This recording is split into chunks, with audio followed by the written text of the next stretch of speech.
នេះមែនទេមូលហេតុដែលមកនិយាយពេលការជាមួយខ្ញុំរហូតអ្នកនាងតើអ្នកនាងចង់ខ្ញុំចាត់ការវាទេអញជាមនុស្សឆ្លាតណារឿងប៉ុណ្ណេះមិនចាំបាច់យើងនិយាយទេចាអ្នកនាងបងចង់បែកពីអូនដោយសារតែមីស្រីសុកស្រែហ្នឹងមែនទោះជានាងជាមនុស្សស្រីសុកស្រែតែនាងជាមនុស្សល្អបងដឹងអត់ថាអូនស្រឡាញ់បងខ្លាំងប៉ុណ្ណាបងដឹងតែបងសុំទោសបងជាអ្នកបង្ខំខ្ញុំខ្លួនឯងទេតែបងកុំភ្លេចណាក្រុមហ៊ុននិងគ្រួសាររបស់បងអាចឈរជើងបានគឺដោយសារតែប៉ារបស់អូន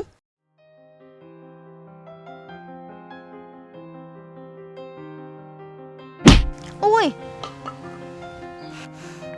អ្នកណាកប់យើងហ្នឹងអាឈួត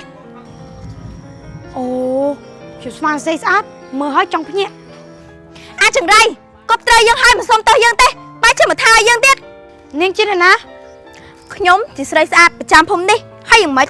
ស្រីស្អាតមុងចឹងនេះឯងចង់មានន័យថាយ៉ាងម៉េចហ្នឹងមានន័យថានាងមិនសមជាស្រីស្អាតហ្នឹងហើយនេះឯងអាប្រុសហេងសៃថ្ងៃនេះយើងទៅវាយឲ្យរៀងម្ដង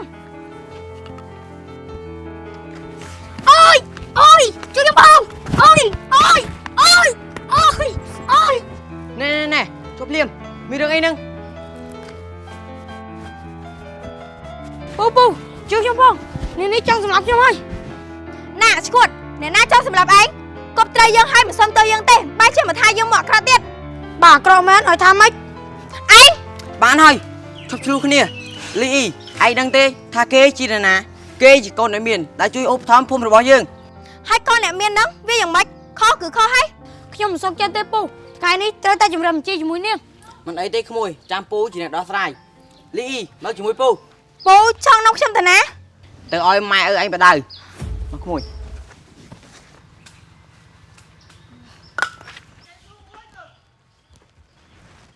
ហើយមីក្អ៊ីទៅណាបាត់អីវ៉ៃអត់គិតរកដាំបាយដាំអីស៊ីសងអើយឃើញបាយស៊ី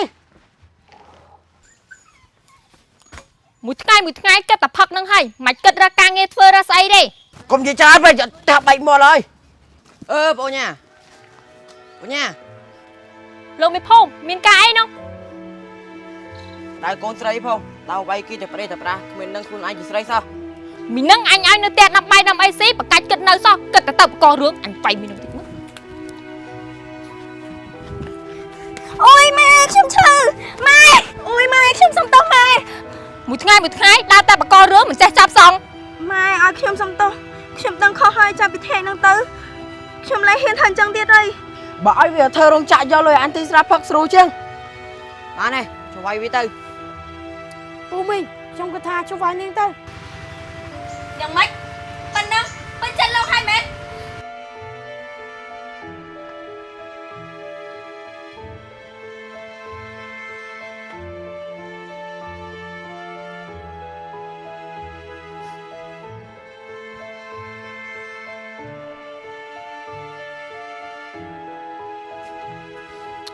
ខ្ញុំសុំទោសខ្ញុំមិនដឹងថាមានរឿងនឹងកើតឡើងទេគិតតែសុំទោសហើយរឿងនេះវាត្រឡប់ថយក្រោយវិញបានមែន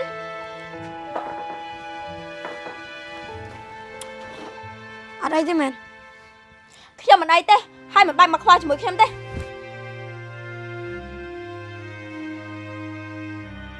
នេះមែនទេមូលហេតុដែលមកនិយាយពេលរៀបការជាមួយខ្ញុំរហូតអ្នកនាងតើអ្នកនាងចង់ខ្ញុំចាត់ការវាទេអញជាមនុស្សឆ្លាតណារឿងប៉ុណ្ណេះមិនចាំបាច់យើងនិយាយទេចាអ្នកនាង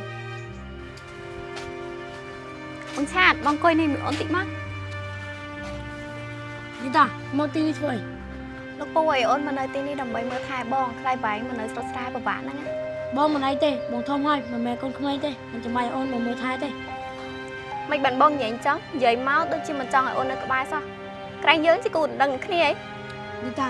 បងក៏ថាយើងគួរតែពិចារណារឿងនេះឡើងវិញពេលនេះថាម៉េចបងក៏ថាយើងមិនសមគ្នាទេ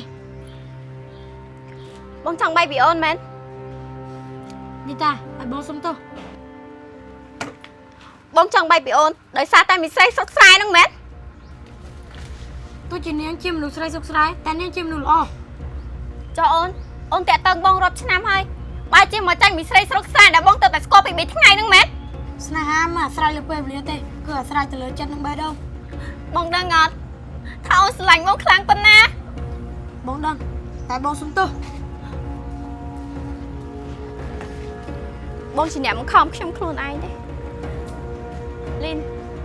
ឆាប់ទៅចាត់ការវាទៅយើងមិនចង់ឃើញវាមកចិត្តបញ្ឆាបទៀតទេអ្នកនាងកុំអារម្មណ៍អីខ្ញុំនឹងទៅចាត់ការរឿងនេះឲ្យបានលឿនបំផុត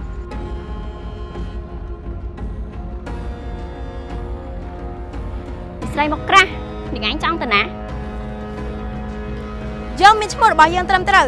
ហេតុអីបានជានឹងឯងមកហៅយើងបែបនេះបើហាជាវាមិនដឹងថាខ្លួនវាធ្វើស្អីខុសទេយ៉ាប់មែនតាខ្លួនជាកងានទេតែចង់ហៅជាមួយនឹងហងពួកឯងចង់និយាយអីហ្នឹងយើងមិនបានទៅដើមរបស់អ្នកណាទេ បើមិនដោយសារតែនាងឯងទេអ្នកប្រុសឆាតក៏មិនបាច់ពីអ្នកនាងនីតាដែរ កុំមកថាឲ្យយើងផ្ដេសផ្ដាស់អញ្ចឹងយើងមិនបានដឹងអីទេ នាងឯងទៅមករឹងទៀតពួកឯងឆាប់ចុះទៅចាប់វាទៅ ពួកឯងឆាប់លេងយើងទៅ នាងឯងមករឹងហ៎ថ្ងៃនេះយើងនឹងធ្វើឲ្យនាងឯងដឹងថាវណ្ណៈទាបនិងវណ្ណៈខ្ពស់វាខុសគ្នាត្រង់ណា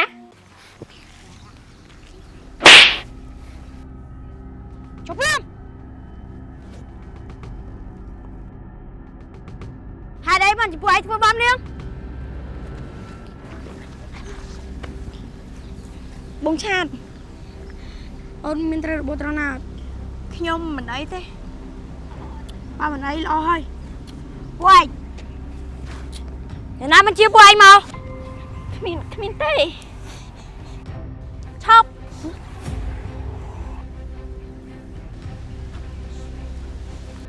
អូនឯងជាអ្នកធ្វើមែន ចុះបើមែនវាយ៉ាងម៉េចបងខឹកខ្ញុំដល់ថ្នាក់នេះដោយសារតែមីស្រីសម្រែហ្នឹងណា ពិតមែនហើយបងស្រឡាញ់លីអី បងឆាតបងនិយាយនេះគឺជាការពិតមែន ពិតមែនហើយបងស្រឡាញ់អូនគឺស្មោះមិនថាអូនមានឬក្រទេក៏បងនៅតែស្រឡាញ់ ចុះខ្ញុំ អូនសមនឹងទទួលបានមនុស្សដែលស្រឡាញ់អូនពិតប្រាកដតែបរមអ្នកនោះមិនមែនជាបងទេ អញ្ចឹងគ្រប់យ៉ាងខ្ញុំត្រូវចាញ់មីស្រីសម្រែម្នាក់ហ្នឹងណា